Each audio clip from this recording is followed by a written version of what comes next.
We're starting today on Hemingway's For Whom the Bell Tolls. And as is frequently the case, the title comes from a very well-known classic, in this case, John Donne's poem, which is actually included in the text of For Whom the Bell Tolls. So you guys can just go and read it on your own, but I just thought that we'll talk about it together a little bit. Very famous phrase from a very famous poem: "No man is an island entire of itself. Each is a piece of the continent, a part of the main. If a clod be washed away by the sea, Europe is the less. Each man's death diminish me, for I'm involved in mankind. Therefore, send not for whom the bell tolls, it tolls for thee." So a number of issues come up in this poem, justly famous poem, that we're not, even though we have separate bodies. Donne's argument, and in fact throughout his entire poetic corpus, is that our separate bodies are in some sense a kind of optical illusion, and also experiential illusion as well. We feel that we're just one unit, but we're actually tied in so many different ways to other people. So the death of other people would diminish me in the sense that those ties will be cut when those people die. But also this a more disturbing sense that the manner of death of other people is in some sense also a kind of a prelude and an analogy and a suggestion of the way that we would die. So the bell is tolling for someone else right now, but sooner or later is going to toll for myself, for you and me. So death is central, it's absolutely central. It's not to For Whom the Bell Tolls. It is not just a general argument about the importance of interconnections. It's really about our interconnections in death, and no other work by Hemingway is so centrally meditating on the phenomenon of dying, what it means to die a good death. So we'll come back to this, but today that wouldn't be the focus today. And instead today we'll be talking mostly about the Spanish Civil War, which is a very important context for this novel. And it's very important to get some historical facts under our belt. So basically the two sides of the Spanish Civil War are the Republicans and the Nationalists.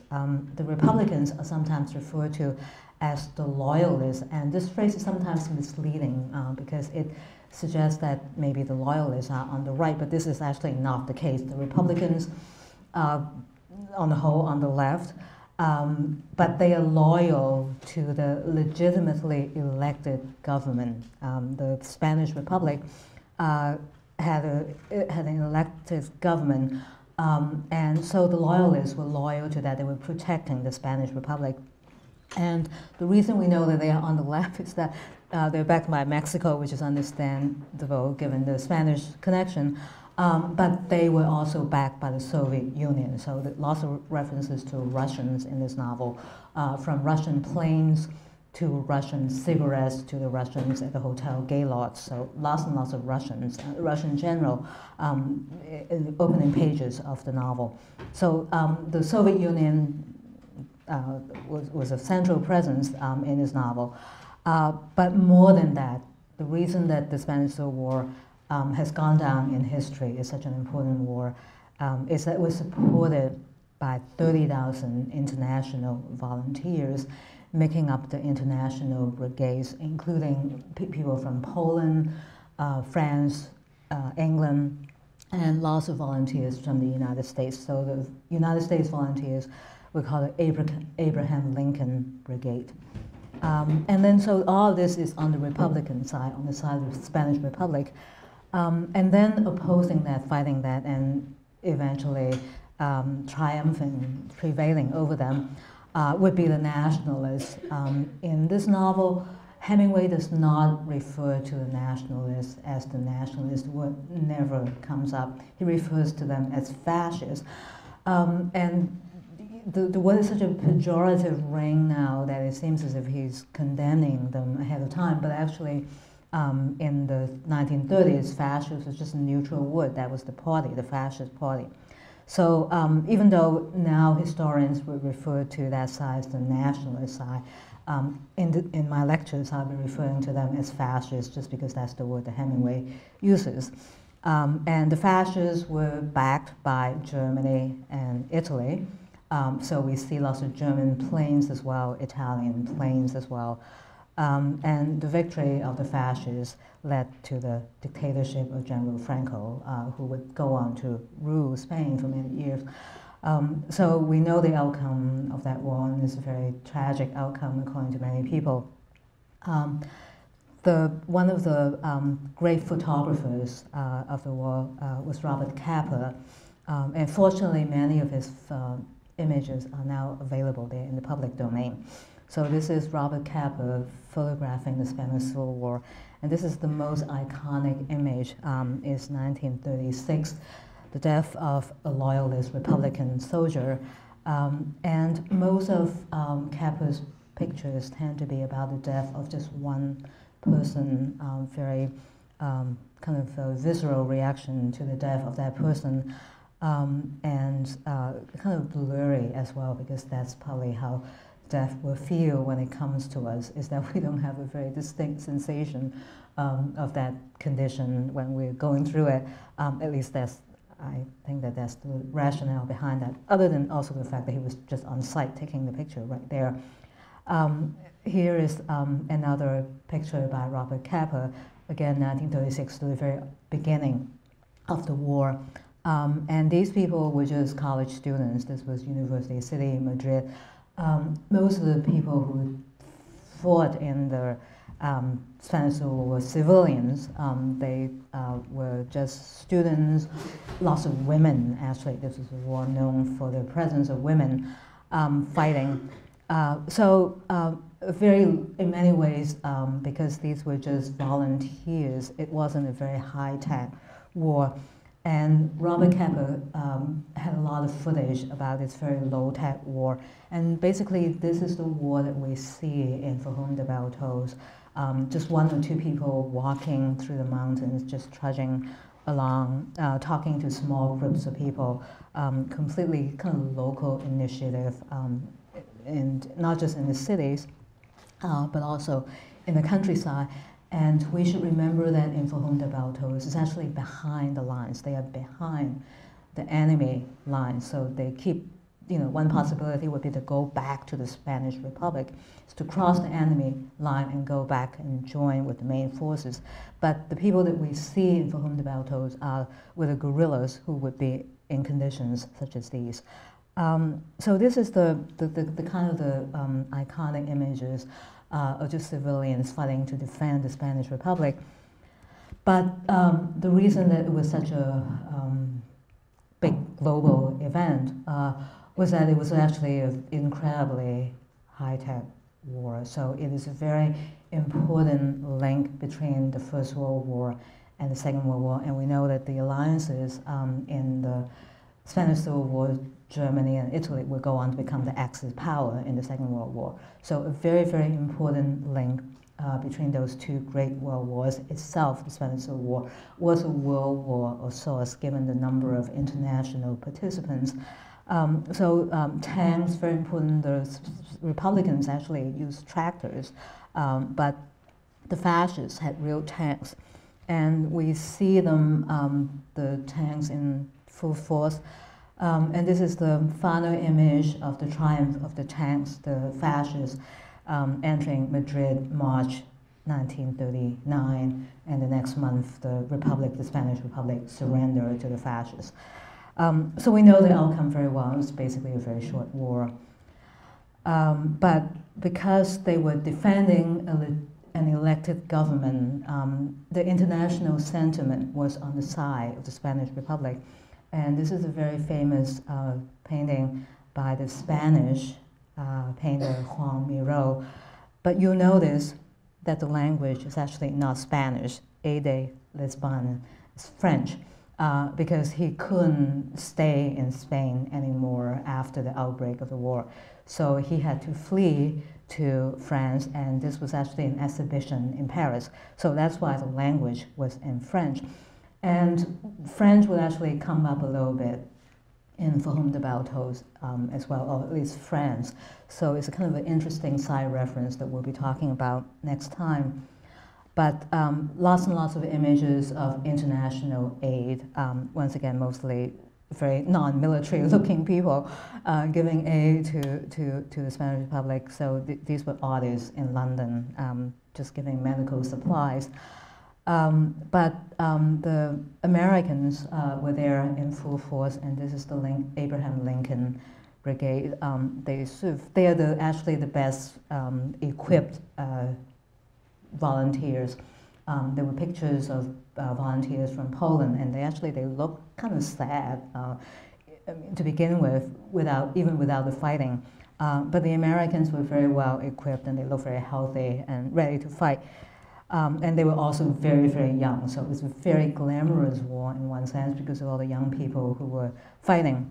So, and women there, as we can see. So the Lincoln Brigade, and in the beginning of the war, there was lots of musical entertainment, and it seemed like fun initially. It quickly stopped being fun, as we can tell from the novel. So Hemingway was there. He was a war correspondent. He was covering the war with the Republicans here, and this rare image of him actually holding a gun. He wasn't supposed to fight, and I don't think he actually fought, but just in case he needed to have something. All of this suggests that one way to think about the novel would be to think about a kind of divide in the novel, or kind of structural principle in terms of voluntary association versus involuntary association. Voluntary association, obviously, the international brigades, all these people did not have to fight in the war. They all voluntarily put themselves in danger in order to, for political reason. So very much voluntary association, and there's lots of glory and honor and pleasure from that, pride from that. And then on the opposite side would be involuntary association. We get labeled as foreigners. The Americans get labeled as foreigners. Robert Jordan gets labeled as a foreigner. He's not even given the dignity of being an American. Is referred to as the English. So they get his national identity wrong, but it doesn't really matter. He's just one of those foreigners. So foreigner is a kind of involuntary association, a generic type. And then the ultimate involuntary association would be the company of the dead. It's a very large company, and very few of us really are ready to join them right now, but we're put in that company. Going back to Donne, obviously, but also going back to pretty much all the texts that we've been talking about all semester. So we've been talking about this phenomenon of involuntary association in terms of individual and type. So just want to go back very quickly to refresh your memory about all these texts, to have and have not. Harry's involuntary association would be with all the other have-nots, and there were plenty of them during the Great Depression. That would be the involuntary association for him. But luckily for him, he actually can qualify that involuntary association when he's mediated by the presence of Marie, when he becomes this really wonderful and long-lasting, not perishing figure in her mind, and when he's mediated in contrast to Richard Gordon. In the Fitzgerald stories, Rich Boy and Bernice Bobs Her Hair, we have the involuntary association through type. So Rich Boy, Ensign Hunter, he has an involuntary association with the title of the story, Rich Boy, but he deviates so much. I mean, he's such an extreme example that he's almost a deviation. And Bernice reverts to a much more ancient type, the Native American. So they all have a kind of qualified involuntary association to the immediate surroundings. And Essay Lay Down, which we just finished discussing, is Faulkner's version of To Have and Have Not. And actually there, it seems that the concept of have not is most tenacious and in many ways victorious, at the end, triumphant at the end, in the sense that Tao really is involuntarily confined to Jackson. He has an involuntary sojourn in an insane, in a mental institution. That is, in many ways, Faulkner is the most pessimistic of those three writers. Today, we'll look at a complicated sevenfold permutation in For Whom the Bell Tolls, and we won't be talking about all of them today. So this pretty much is the pattern, the structure for the next 4 lectures. But just want to give you a sense of what we'll be talking about. Individual versus type, obviously. Voluntary versus involuntary. And given the fact that the setting is Spain, foreign versus not foreign. And the question of language brings up the question of literacy and illiteracy.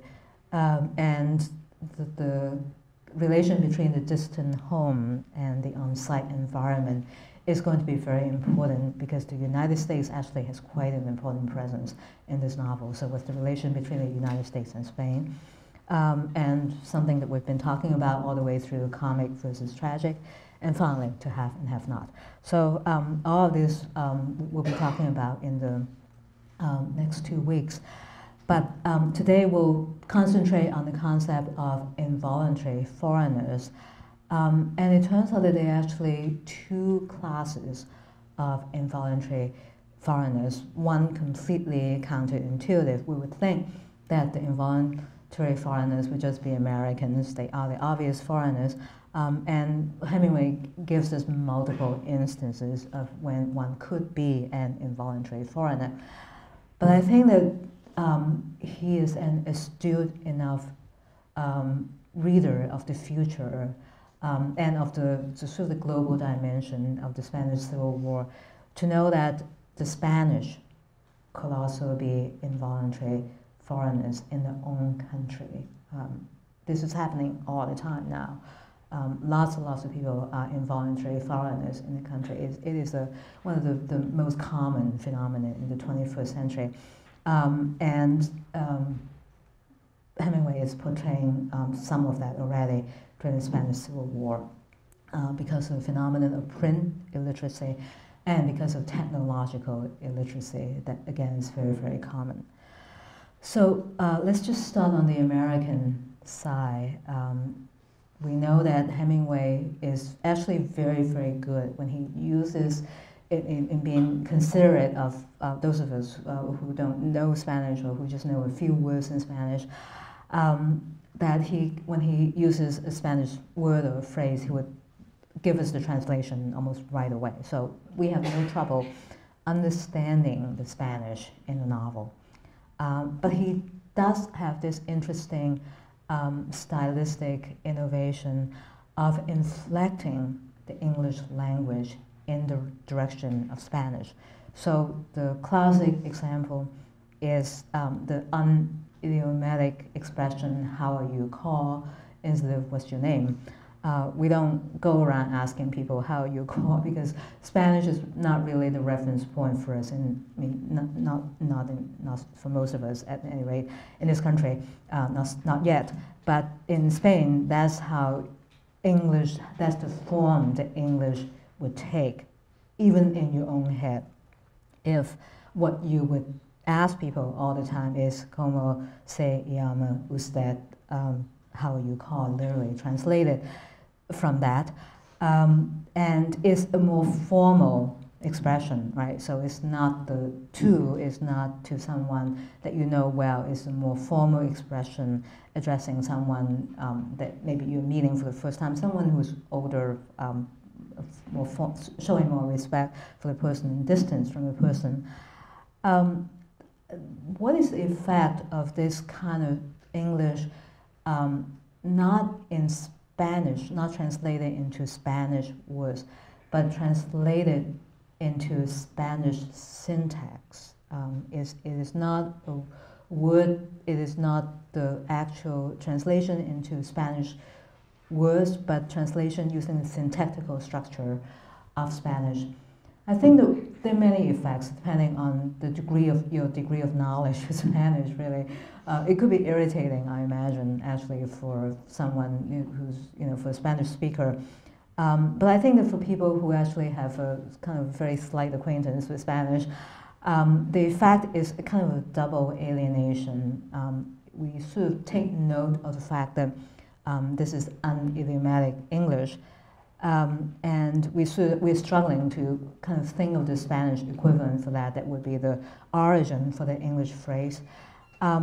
In any case, it makes us aware of the way of how English actually is not translatable word for word into Spanish, right? What's your name cannot be translated word for word into Spanish. So it highlights the non-translatability of English and the fact that there really are very important cross-cultural barriers, not least of all in language as a cross-cultural barrier. Certain things cannot get across easily. They cannot get across without modification. So Hemingway gives us no illusion that you can fit easily into a different environment. Gives us no illusion that there could be this immediate communion between people from different cultural and linguistic backgrounds. I think that this double effect of this double alienation is also to make us aware of sometimes how strange the English language would be. So, every time you know more than one language, you're aware of how each of those languages, how each one is actually quite strange in peculiar instances. It makes everyone a sort of involuntary foreigner, even though you're still at home, really, you're still a native speaker of one language. The fact that you're aware of other languages into which your own native language cannot be automatically translated makes you almost a foreigner, a slight foreigner in your own native language. But this is a very mild and really not painful form, I think, of being a foreigner. Things start getting more painful very fast, actually, in For Whom the Bell Tolls, but people still joke about it. So here is Robert Jordan talking to the Russian general, Gors. I don't actually know how it's pronounced in Russian, but they were talking about the bridge, and we know that Robert is supposed to blow up the bridge. So they were actually talking business, and Robert Jordan is assuring the Russian general that he knows exactly what to do, that he's a very good engineer. He is very good with explosives. And this is what God says: "I believe you do know how to blow up the bridge. I will not make you any low speech. Let us have a drink. So much talking makes me very thirsty. Conrad Holden." You have a funny name in Spanish, Conrad Holden. How do you say Gors in Spanish, Conrad General? Gors, said Gors, grinning, making the sound deep in his throat, as though hawking with a bad cold. "Holst," he croaked. "Conrad General Holst. If I had known how they pronounce Gors in Spanish, I would pick me out a better name before I come to war here." So the Spanish G and J sounds are pronounced as H. So that's why it is especially disconcerting when you have a combination of those, as in Conrad General Gors. I can't even say it now, I'm so confused. It is really totally alienating. Your own name becomes unrecognizable in a foreign language. It doesn't happen, most of the time it doesn't happen, but it just so happens that in this one instance, there really is kind of double alienation going on for Gors. So what does it mean when your own name is not pronounceable? There's just no equivalent sound in Spanish. It could be, a really innocent and completely innocuous, a trivial occurrence. But for something like that, one is tempted, or one is almost involuntarily tempted to read more meaning into that. There's just no Spanish equivalent for my own identity. In that language, there's no room, there's no place, there's just no slot that is waiting for me that I can fit in. There's just no sound that will reproduce a necessary sound in English. So it really raises the question of what kind of a place Robert Jordan could have in the Spanish community.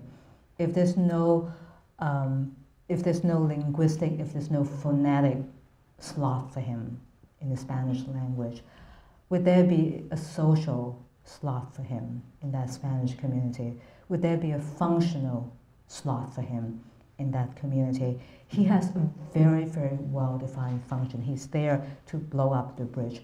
And as long as he sticks to that very limited function, probably okay. There's room for someone who will blow up bridges and leave. But the thing is, people can actually just confine themselves to that very, very narrow definition. It would be unbearable, actually, to be no more than just someone who's there to blow up the bridge and do nothing else. You can't just have that very, very narrow existence. So Robert Jordan has got to have some relations to the people. And once he wanders away from that very strict, very narrow definition, things will get problematic. And that's why there's so much tension between him and the Spanish. So one other instance of involuntary association, being an involuntary foreigner, and the word foreigner is actually used by the Spanish a lot, partly to insult Robert. So Pablo is actually the one who's especially aggressive when he comes to that. There was a foreigner with us who made the explosions. Pablo said, "Do you know him? What is he called?" "I do not remember. It was a very rare name." "What did he look like?" "He was fair, as you are, but not as tall, and with large hands and a broken nose." "Kashkin," Robert Jordan said. "That would be Kashkin." "Yes," said Pablo. "It was a very rare name, something like that." "What became of him?" "He's dead since April." A number of things. We actually don't know if Pablo remembers the name Kashkin or not. For all we know, he might actually be able to remember that name very well. They don't have foreigners every day among them, and Kashkin is not such a hard name to remember. He probably knows the name.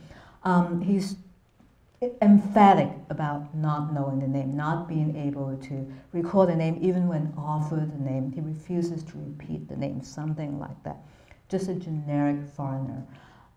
So nothing can be more aggressive indirectly by way of talking dismissively about Kashkin as a forgettable foreigner, because it's just a generic type. He's just there who made the explosions. So in all these ways, he's making this forgettable, unimportant, probably not liked foreigner, the predecessor for Robert Jordan. And there's a kind of unforeseen consequence of making Kashkin the predecessor for Robert, and Pablo probably doesn't know that, but Kashkin actually had died. And we know later on that he had died by killing himself. He just couldn't. His job is to blow up bridges or to blow up trains, but he's just terrified of doing it, and so he killed himself, which Robert only knows. So a combination of deliberate aggression from Pablo, turning the foreigner into a generic type into which both Kashkin and Robert would be inserted. That deliberate aggression from Pablo, combined with a circumstance that he probably wouldn't have known that Kashkin is dead at this point.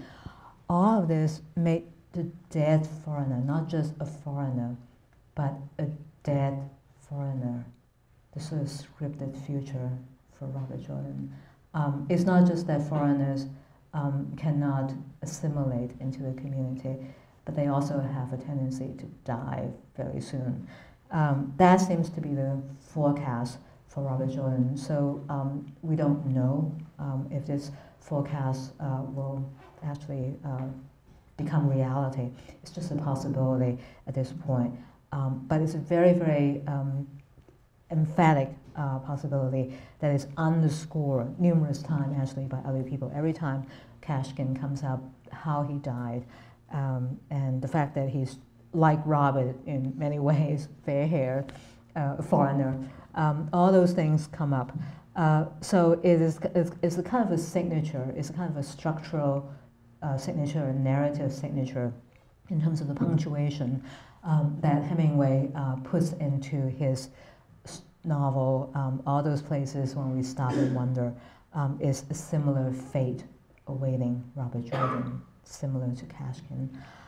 So the company of the dead, I think it's fair to say, is never very far. It's always on the horizons. In fact, it's not even on the horizon. It's a looming presence in that community, and it's a looming presence, especially for foreigners in that community. That's pretty bad for Americans. We don't actually see a lot of Americans. We just see one, Robert Jordan.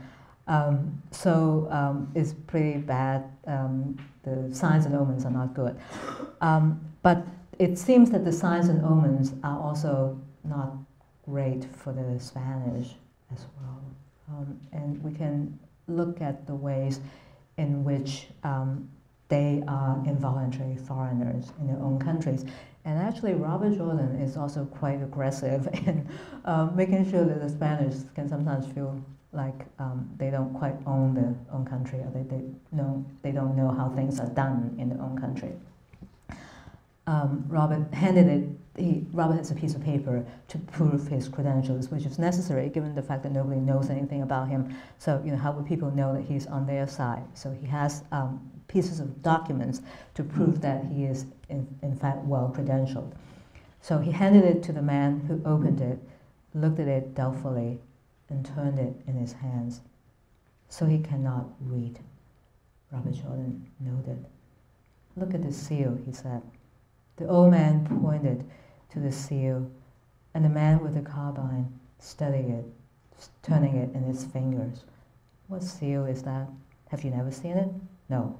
There are two, said Robert Jordan. One is the SIM, the Service of the Military Intelligence. The other is the General Staff. Yes, I've seen that seal before. But here, no one commands but me, the one said solemnly. So there obviously is a struggle for authority here.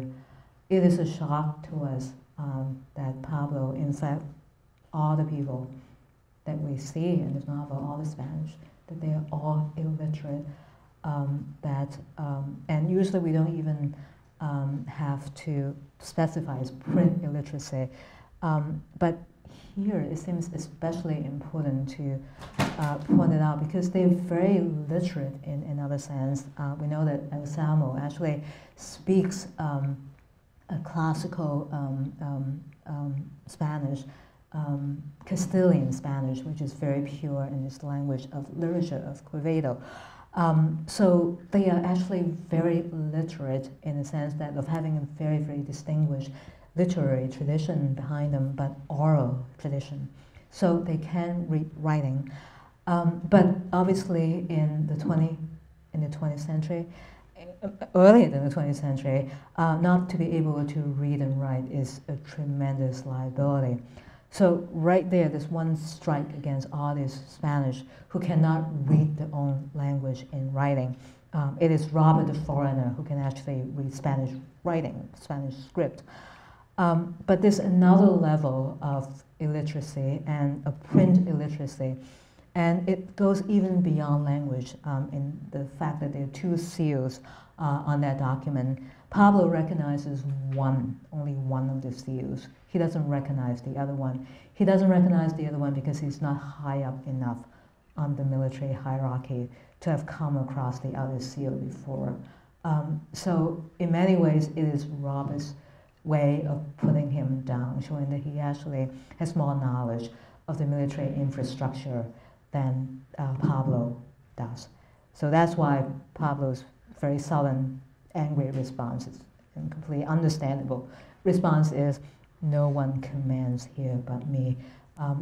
Pablo's hope, and actually this is a very interesting hope that will be tested, and I think to some degree supported in the novel, is that it doesn't really matter how high up you are on the general military infrastructure, that in many ways people who actually know the community well will be able to have command of that community.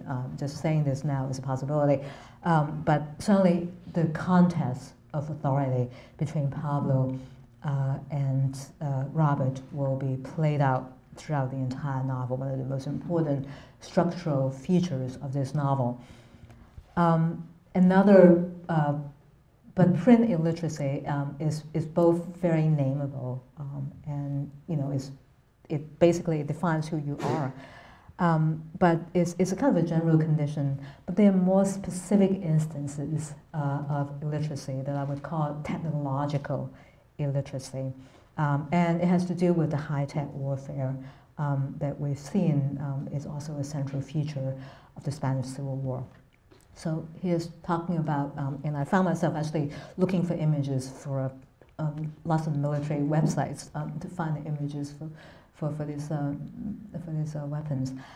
Hell is a Lewis gun, Robert Jordan thought. Do you know anything about machine gun? He asked the old man. Nada, said Samuel, nothing. Here's an instance of Hemingway doing instantaneous translation. Nada, said Samuel, nothing. Endowed to the gypsy, that they fire with much rapidity and become so hot. The barracks turn, burn the hand that touches it, the gypsy said proudly. Unless they jam, run out of ammunition, or get so hot, they melt, Robert Jordan said in English. What do you say? Samuel asked him. Nothing, Robert Jordan said. I was only looking into the future in English. This is a very aggressive moment on the side of Robert. Every time someone switches into language they know the other person doesn't understand, it signals intentionality, it signals aggression. But we'll stay away from that for a moment and just look at the Lewis gun. This was a major innovation actually during the World War I. It started in World War I. And it's a very complicated piece of machinery. So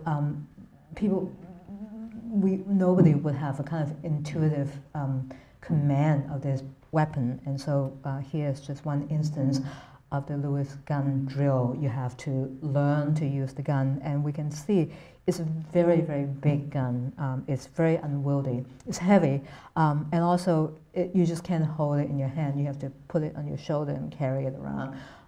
It really is a major hindrance to any kind of movement.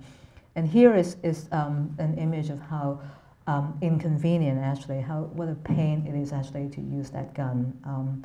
It is a weapon that actually produces that facial expression on a person who is trying to use that gun. So it is understandable that even Robert Jordan himself would take note when he notices that it's a Lewis gun. It's not just any ordinary weaponry. It's a special kind of equipment, and it signals a certain level of fighting, a certain scale of warfare when the Lewis gun is involved. And it's because it signals a certain scale of fighting that is no longer a strictly local affair, no longer strictly based on local knowledge or intuitive use of small weapons. I think it's because of all these reasons that he would suddenly switch to English, as if just giving himself the the license to think out loud to himself in a different language at that point. He doesn't think very highly of the Lewis gun, even though it's such an impressive looking and cumbersome weapon. It actually can jam or run out of ammunition and get so hot they melt. So, you know, it's not a great weapon to use all around. That's part of the reason he's saying this in English, so that the Spanish wouldn't know all these drawbacks of this high-tech weapon. But also that people who use the Lewis gun really have a different relation to the future than people who don't, right? It's similar in a civilian setting in the 21st century. People who don't have a computer at this point, people who've never used a computer, have a very different relation to the future and to the present than people who do. It really is a sharp dividing line. So in the context of the Spanish Civil War, people who've never seen a Lewis gun, who've never handled one, have a different relation to the future. So the gun itself is a kind of a doorkeeper. Various people are admitted in having a viable relation to the future, and various people are banned from having a viable relation to the future, or they have a very diminished and marginal relation to the future. So the gun is the doorkeeper, and the English language, as far as Robert understands it, is lined up with the gun in that way. There's the gun is what is on the ground, and there's another weapon that has wings that is also very important to the Spanish Civil War, and we see the next installment of this technological illiteracy on the side of the Spanish in this exchange. High in the evening sky, 3 monoplanes in V formation, showing minute and silvery at that height, with the stillward sun passing unbelievably quickly across the sky. Their motors now throbbing steadily. Ours?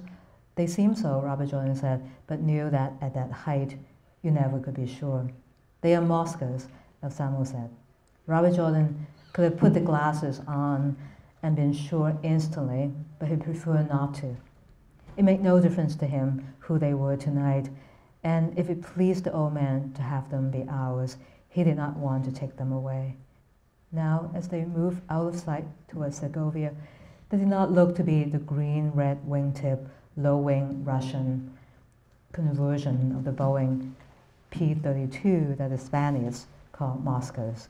You could not see the colors, but the cut was wrong. No, it was a fascist patrol coming home. So knowledge of airplanes, knowledge that actually I think most of us in this room probably don't have. But anyway, this is the Moscow.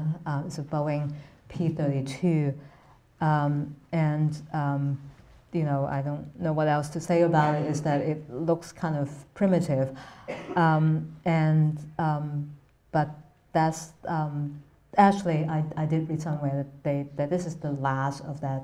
There were various previous incarnations, the Boeing P-29 or something, and this is the last, and then Boeing just stopped developing this. This is the last of the line. If we look at actually the German planes, the Heinkels, very, very effective bombers, they actually look much more impressive than the Moscows. You can see that this is a plane that anyone can see can do serious damage. And here is the Italian Fiat. And Elsammo is to be forgiven for mistaking the Italian Fiat for the Boeing P-32, because they actually, they are short and they're kind of clumsy looking. And we can see right away that even though this is the Spanish Civil War, the Nazi insignia is there. So it really is the Second World War intruding into the Spanish Civil War. No question that Hemingway is using the word fascist in a very deliberate way. And this is a much more effective version of the Spanish bombers. We'll be talking about of this and the actual destruction of some of the people in this novel, what the bombers, what the Italian bombers can do to the local population. But I just want to go back to that phrase about looking into the future in English. We've talked a lot about tomorrows and the future, right? Beginning with the Sound and the Fury, and the way in which the tomorrow of Benji and the tomorrow of Jason and the tomorrow of Quentin are in many ways very pale versions of the present that is not a future that one can inhabit.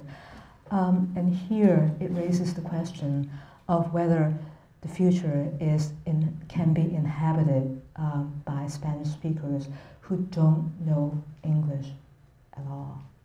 In this context, there's just no way that the Spanish could know that this local community, if they can't really read Spanish in writing, there's almost no way they can read Spanish, read the future in English. But it also doesn't feel like this is a future that even if you were able to read, that you would want to live in, even if you have the ability to read that future, even if that future is writ large by the Lewis gun and by the planes. That is a very legible future written on the sky and on the ground. Even though that's such a legible future and you can read it, it might still not be a future that you would want to move into, not a future that you would want to inhabit. So this is a way in which there's also a kind of a double alienation going on. The Spanish are banned from that future because they simply cannot read it. It is illegible to them. Robert Jordan, who can read just fine, is also, in many ways, an outsider to that future because it's not anything that he would like to live in. It's not a world that he would like to live in. And I just want to give you two final images of what happens to the Spanish historically because of the use of bombers in the Spanish Civil War. This is the most famous town that was completely destroyed by Italian bombers, Guernica. And this is the famous Picasso painting. And it is, we can see this is really the kind of the response of a low-tech population to high-tech warfare. You just never seen anything like that before. So it is nightmarish, it is surreal, in the sense that the world has turned into a different kind of reality. It has no relation to reality as you know it, and that's why it is surreal, and that's why Cubism is in many ways a response to the surreal scenarios conjured up by the high-tech weaponry of world wars. So we'll come back to this and talk more about basically the phenomenon of dying both in isolation, but also dying as a result of something that is large, that is coming at you.